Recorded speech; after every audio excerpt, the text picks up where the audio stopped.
ambalo Mungu ametupa lina kichwa kinachosema vita ya mwenye maono na jinsi ya kuishinda. Tunaongozwa na kitabu cha Mwanzo mlango wa 37 mstari ule wa 5 hadi mstari wa 8. Neno la Mungu linasema hivi: Yusufu akaota ndoto, akawapa ndugu zake habari, nao wakazidi kumchukia. Akawaambia, tafadhalini sikieni ndoto hii niliyoiota. Tazama, sisi tulikuwa tukifunga miganda shambani. Kumbe mganda wangu ukaondoka ukasimama, na tazama miganda yenu ikazunguka ikainama mbele ya mganda wangu. Ndugu zake wakamwambia, je, kweli wewe utatumiliki sisi? Nawe utatutawala sisi? Wakazidi kumchukia kwa ajili ya ndoto yake na kwa maneno yake. Bwana Yesu asifiwe. Biblia inazungumza kwa habari ya huyu ndugu aitwa Yusufu.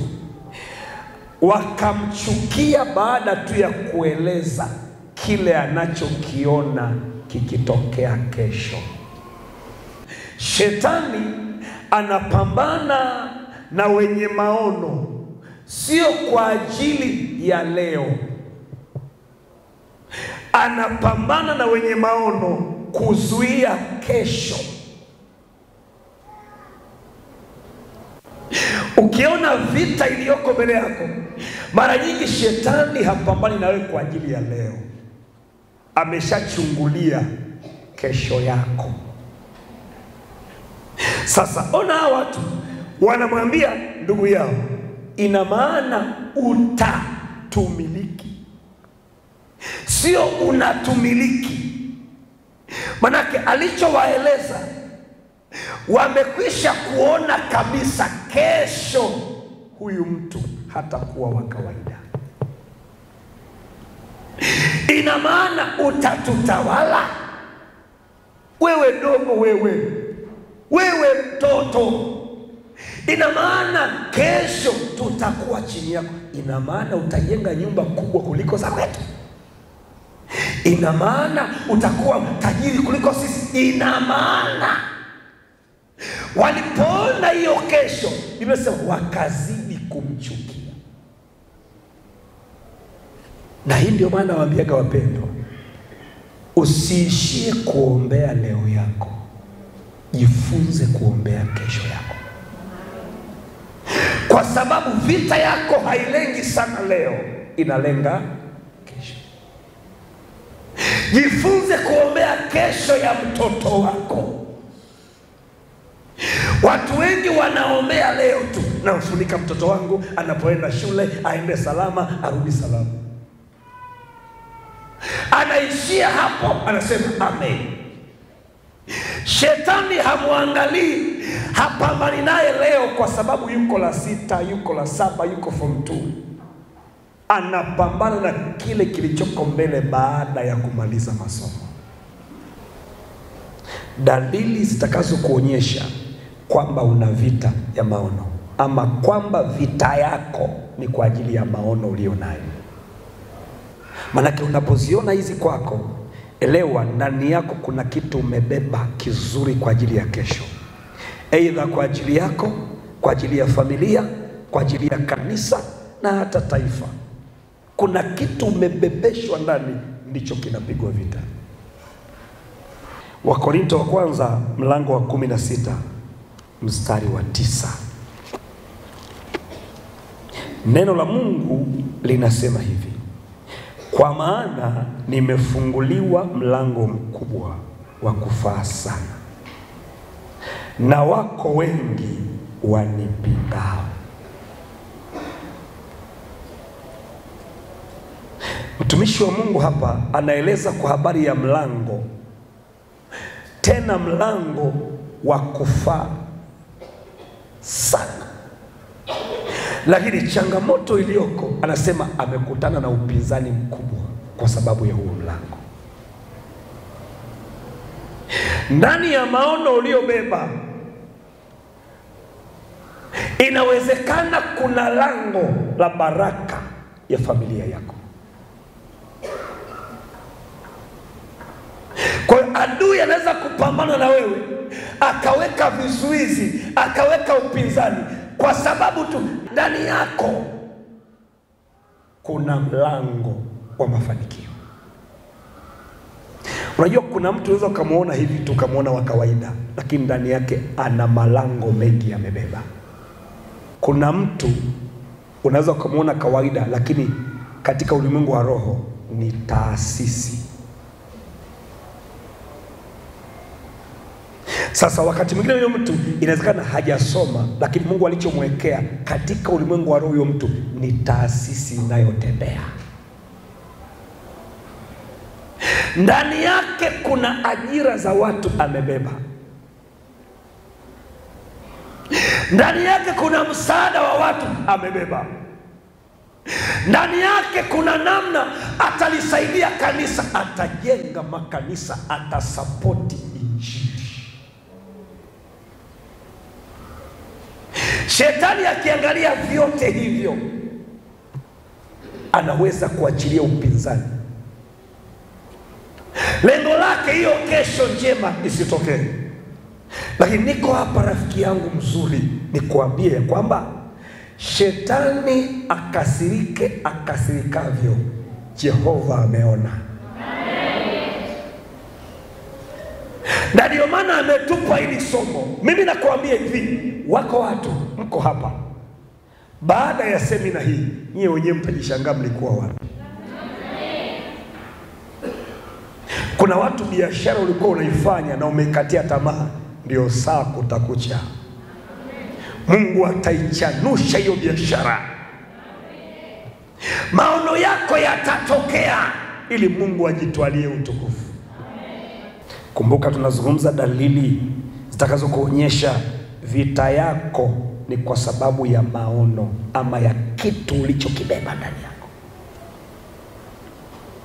Dalili ya kwanza nimesema, kuzushiwa mambo ambayo hujayafanya na wala huna mpango wa kuyafanya. Hii ni dalili moja wapo. Ukianza kuona kuna vitu vinazushwa kuhusu wewe na ni vitu ambavyo hujafanya, wala sio vitu ambavyo una mpango wa kuvifanya, lakini vinazuka, rafiki yangu, hiyo ni ishara kwamba wewe sio mtu tu, ni taasisi. Unaweza ukazushiwa uchawi na haujui uchawi. Hamjai kusikia hicho kitu? Yani kitu inavuma mpaka kuna saa inafika mpaka kanisani. Watu wote wanasema mama fulani, kaeni chojo, yule mama. Kinavuma hata hao watu ukiwauliza, mmemwona akiloga? Utasema hatujamuona, lakini anaonyesha. Mwangalie mwenzako usoni, hivi anaonyesha nini?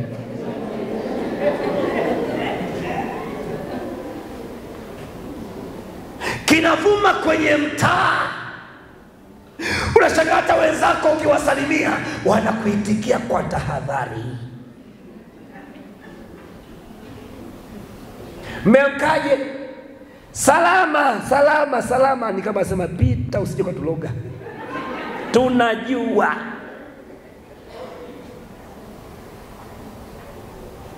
Ukiona hicho kitu na haujawahi kuloga, haujawahi kufanya uchawi, haujui hayo mambo, rafiki, usipaniki. Mwambie mwenzako usipaniki. Kikizuka kitu hujafanya, unajua kabisa kwenye moyo wako, mimi sio mchawi, usipaniki. Elewa ndani yako kuna kitu cha thamani. Hicho ndicho kinachafuliwa, kwa sababu wanajua wakikuvumishia uchawi utapoteza kibali kwa watu. Kwa hiyo kama ni biashara, manake wateja watakimbia.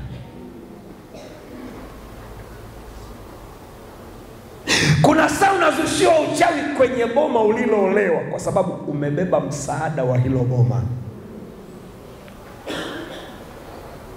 Kwa kinavuma, unashangaa kinaenda, mama mkwe hakusalimii, mawifi hakusalimii, mume wako mwenyewe anakaa naye kwa machale.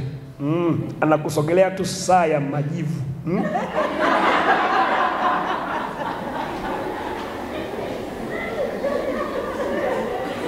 Ibada ya majivu ikipita, anakaa kule.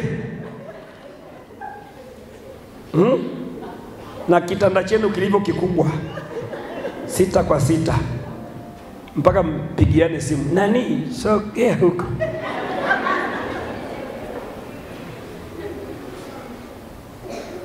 Mlikuwa mnaongea vizuri, ghafla unashangaa unaongea naye anakupokea, anakutamkia maneno magumu,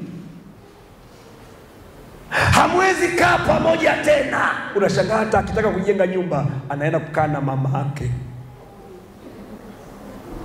anaenda kupanga na ndugu zake. Wewe umekaa tu hapo, unaambiwa tu nani, mafundi hakikisha umewapikia makande leo. Hata ujui nyumba inajengwa ya room ngapi. Kumbe kimezushwa kitu kwa sababu hukwenda hapo kama mke, umeenda kama msaada. Kwenye ofisi unayofanya kazi, unaweza zushiwa mchawi. Kumbe kwa nini? Adui amegundua kuwepo kwako kwenye hiyo ofisi utasababisha kustawi. Na si tu kustawi, ni mahali pako huenda pakustawi kwako pia.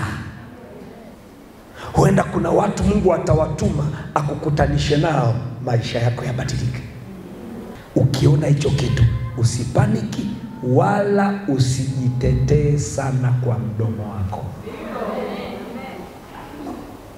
Watu wengi wanakosea wanapoanza kupigana vita ya roho kimwili. Vita ya roho inapiganwa rohoni. Usijaribu kupigana vita ya rohoni mwilini, utashindwa mchana kweupe. Wengi wanajitetea. Unakuta bosi, mimi najua umeshasikia maneno kwamba mimi ni mchawi, lakini naomba nikuambie leo, mimi sio mchawi. Haki ya Mungu na hapa yani.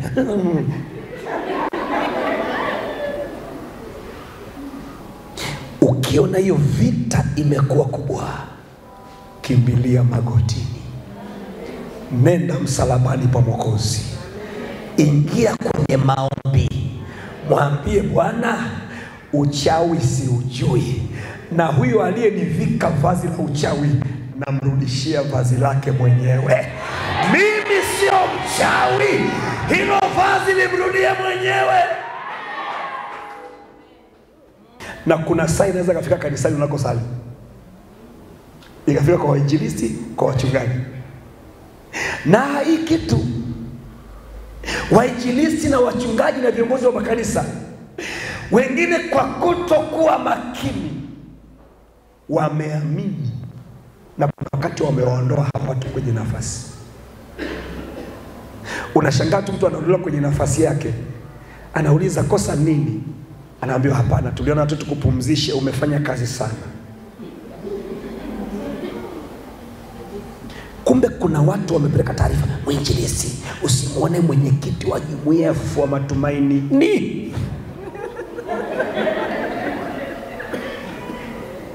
ni balaa. Unashangaa hata ukija ofisini kwa mwinjilisti, unaongea naye, anaongea naye kwa mbali, mama hamna shida, kaa kwa hapo na kusikia. Kwa nini? Kuna uzushi umefika ofisini.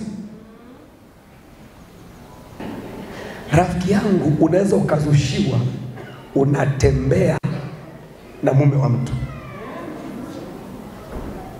na huyo baba huna hata mpango naye, hujawahi hata kumuota, hamjawahi hata kuzungumza habari ya hayo mambo, lakini sasa yule ni ngoma. make, siku nyingi.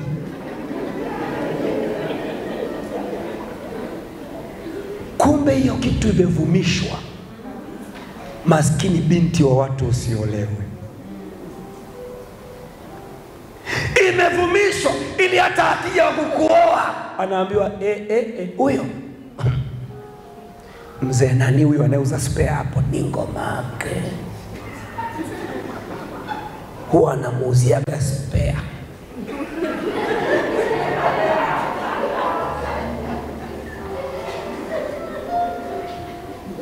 Wengi bila kuelewa ya kwamba ni vita inayotafuta walichobeba, wengi wamejikuta wamekosea sana. Unajua, ukijitetea sana kwa watu wanaokuzushia, ndivyo unavyoaminisha kinachozushwa. Zaburi ya 41:5 hadi 7, Bwana asifiwe, anaposema adui zangu wananitaja kwa maneno mabaya. Sasa si kila adui anaonyesha kwamba ni adui. Anaposema adui zangu, wakati mwingine kuna maadui zako hujui ni maadui zako.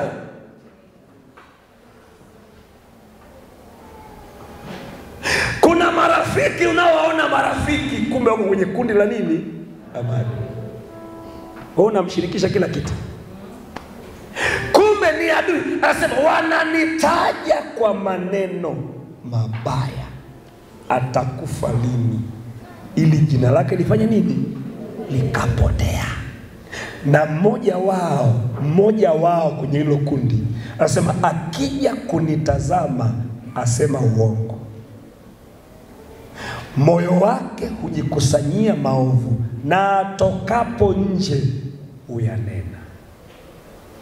Anapokuja kwako anaongea kingine, akienda kwa wale anaongea kingine. Na mara nyingi watu hawa wanaozusha mambo mabaya kuhusu sisi ni wale ambao tunawaamini sana. Wewe unamwamini, na kuna saa unaweza kumtetea kabisa, hapana sio yeye. Yule dada namwamini sana. Amini sana. Mwambie mzako ukimwamini sana usisahau ni mtu.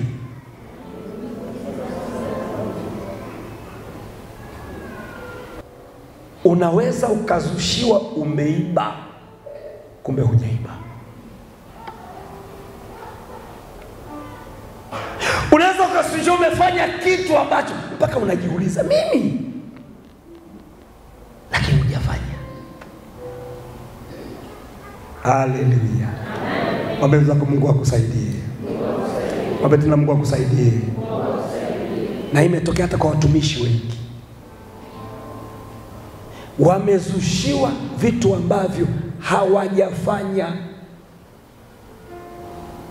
Na wanawaambiaga Wakristo kuwa makini sana, muwe makini sana, msije mkaingia kwenye mtego. Shetani anaweza kukufanya kuwa wakala wake wa kuzusha vitu. Sababu shetani anafanya kazi ndani ya watu kama ambavyo Mungu anafanya kazi ndani ya watu. Unaweza ukawa kanisani lakini ni mtumishi wa shetani. Unaweza ukawa kanisani lakini wewe ndiye unayekwamisha maendeleo ya kanisa. Uje kuona hata inatangazwa sadaka kanisani ama mchango fulani, lakini liumini hilo likitoka nje, hapa ndani linaitikia amen mwinji, amen. Likitoka nje baada ya mnada utasikia mwanae, nimesikia mjilisi eti tuchangie nani hivi utatoa. Mimi nakwambia hivi, sitoi. Michango imezidi, sitoi. Shauri yenu ni wenye hela. Ukisikia nakwambia shauri yenu ninyi wenye hela, lipokee kama ufunuo. Sema mimi nina hela na nitachangia. Wewe ubaki kukosa hela. Kuna majitu yanatumiwa na shetani bila kujua. Mwanao anaweza akazushiwa kitu ili tu aondolewe shuleni. Kumbe adui anataka tu aondoke hapo, kwa sababu hiyo shule, hapo ndipo Mungu ameweka kuchomoka kwake, kufanikiwa kwake. Unashangaa mzazi bila kujua, unaenda unamhamisha mtoto. Ukimhamisha umemuondoa kwenye nafasi, ndio unakuwa mwanzo wa kuporomoka. Mwisho unashangaa anachukia masomo, anaanza kusema naomba nipeleke gereji. Nipeleke wapi? Kaacha kapotea. Bwana atusaidie. Unaweza zushiwa kifo. Dalili ya pili, kusaidia mtu ama watu kwa upendo, alafu mwisho wanakuwa kinyume na wewe. Kusaidia mtu ama watu kwa upendo ama kwa nia njema, lakini mwisho wake wanakuwa kinyume na wewe. Unamsaidia mtu vizuri kwa nia njema, kesho anakuwa kinyume na wewe, anakusema vibaya, anakutangaza vibaya, anakuibia. Na sangine ni ndugu kabisa umemsaidia, umemtoa zako huko Lushoto Mlalo,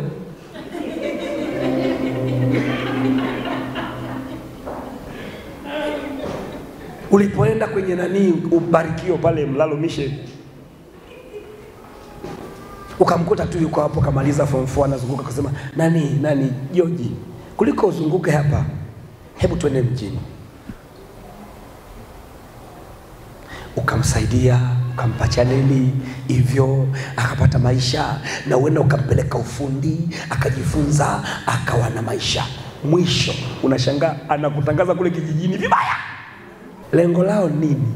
Ni ili ule wema wako unaojisikia kufanya usionekane wema, unachafuliwa. Kwa hivyo mwenzako ushasaidia mtu, yani unamconnect mtu ofisini unakofanya kazi, mpaka unamsemea kwa bosi, yule ni ndugu yangu kabisa, naomba bosi umpe kazi, anateseka, ni ndugu yangu. Anaingia kwenye ofisi, baada ya muda anakuwa bonge ya mwiba kwako, na ndio ulimbeba tena, ukabeba dhamana mpaka ukasema uongo kwa bosi, ni ndugu yangu kabisa, yani kwao na kwetu ukitema mate anafika. Kumbe hata ni mpare mwenzako tu, hata sio ndugu yako. Akapata kazi, mwisho anakuwa teso. Zaburi ya 41 mstari wa 9, msiri wangu tena niliyemtumainia, aliyekula chakula changu, ameniinulia kisigino. Unamkopesha mtu hela yako kwa nia njema, tena unapunguza hata bajeti ya watoto. Chukua jamani, kalipie ada ya mtoto, kesho kutwa anakuwa teso. Unampa mtu chakula, kesho kutwa anakuwa teso. Naomba nikutie moyo wewe ambaye kuna watu umewasaidia wamekuwa teso. Usiogope, wala usipaniki, wala usiogope kwenye njia. Yuko Yesu anaona ulichofanya kizuri. Na wala usiache kuwasaidia wengine. Fanya tu hivyo kwa sababu ni mpango wa Mungu. Lakini ukisaidia mtu usitegemee malipo kwa mtu. Tegemea malipo kwa nani? Kwa Mungu aliye hai. Bwana asifiwe. Unamfundisha mtu kusuka saluni kwako, unamfundisha, anajua kusuka, mwisho anakuchukulia wateja. Amejua kusuka, anawapigia wateja mmoja mmoja. Halo, mimi si nani Hamida, nasukaga hapo kwa nani, kwa dada Rosi hapo, nani hapo hivi, nani hapo nani Komwe hair dressing salon. Alikuwa anasema ukifika muda wa kusuka una lazima kwenda hapo, wewe nipigie tu, kuna mahali nitakuelekeza, kuna chimbo.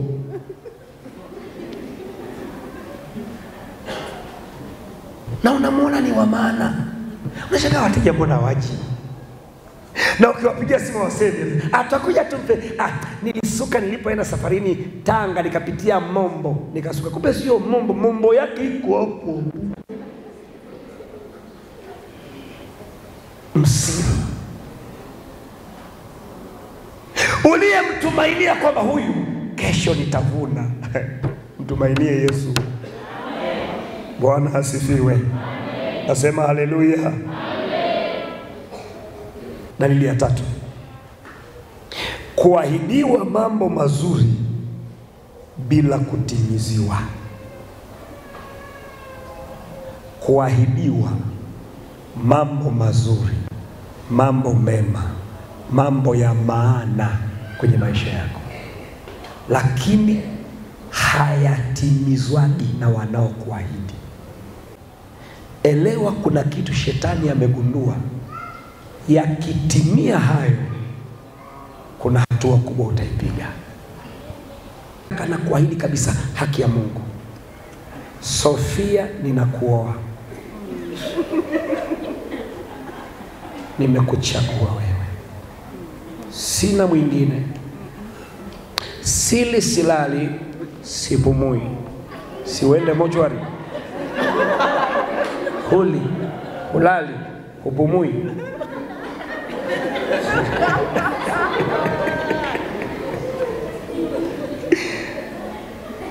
Na anakuahidi, anaweza akaja mpaka nyumbani akatambulishwa.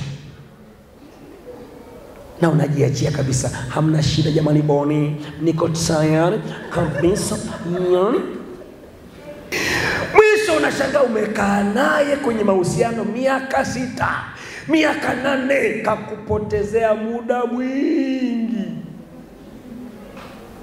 Kesho mtu anakuambia unaweza tukaendelea na maisha yako kwa sababu nataka nilime kwanza matango.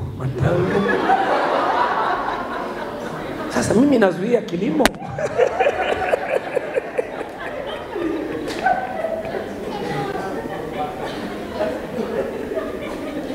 Kila aliyekuahidi kitu baraka ukipokea kwa jina la Yesu.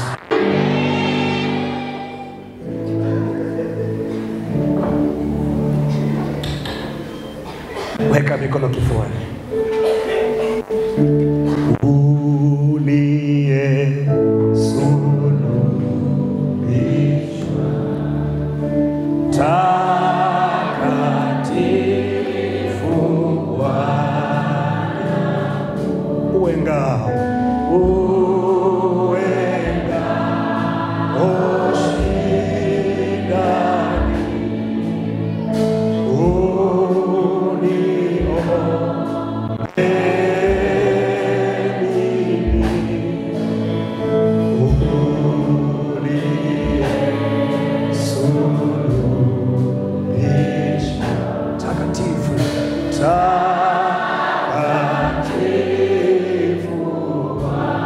Weka mikono juu, sema tena uliosulubishwa.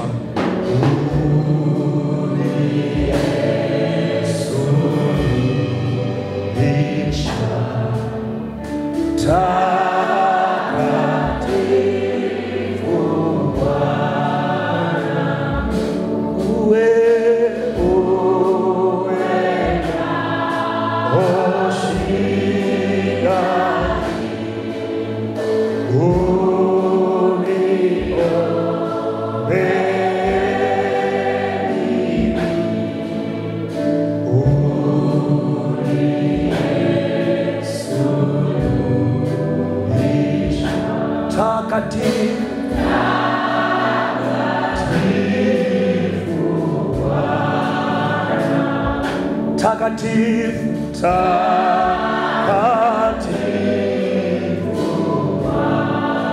ulipata mateso kwa ajili yangu. Takatifu,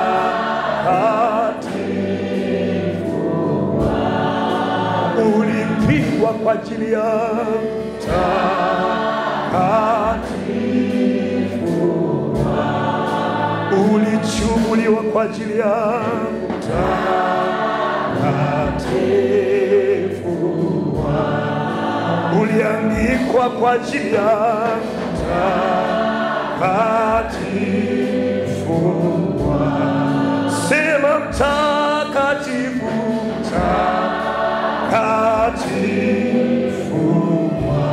Bwana Yesu, kama si damu yako ile kesi ingetumaliza. Kama si damu yako ile ajali ingetumaliza. Kama si damu yako ile vita ingetuangamiza. Kama si damu yako Bwana, watesi wangelituangamiza. Lakini damu yako imetutetea. Damu yako imetutakasa. Damu yako imetuosha. Kama sio hiyo damu, ile dhambi tuliyofanya tusingepona. Lakini damu yako ikabeba dhamana yetu. Bwana, asante kwa ajili ya damu yako. Asante kwa ajili ya watoto wako tulioko hapa. Bwana, maombi haya na wimbo huu ukaondoe huzuni iliyoko ndani ya mtu. Huzuni. Kuna mtu anapitia jambo zito na haoni njia. Yesu Kristo ni njia. Acha akuvushe sasa. Umelia kwa muda mrefu, umeteseka kwa muda mrefu. Kuna watu uliwaamini wamekulipa mabaya, wamekutenda mabaya. Acha Yesu akupiganie, acha Yesu akutetee, acha Yesu akuinue, acha Yesu akuheshimishe, acha Yesu afanye, acha Yesu atende kwa damu ya Yesu. Macho yako yamwangalie Yesu. Hao watesi wanapigwa, waliokulipa mabaya. Yesu anaingilia kati. Hao wanaokutesa, wasiopenda amani yako, Yesu anaingilia kati. Kuna huzuni Mungu anaondoa.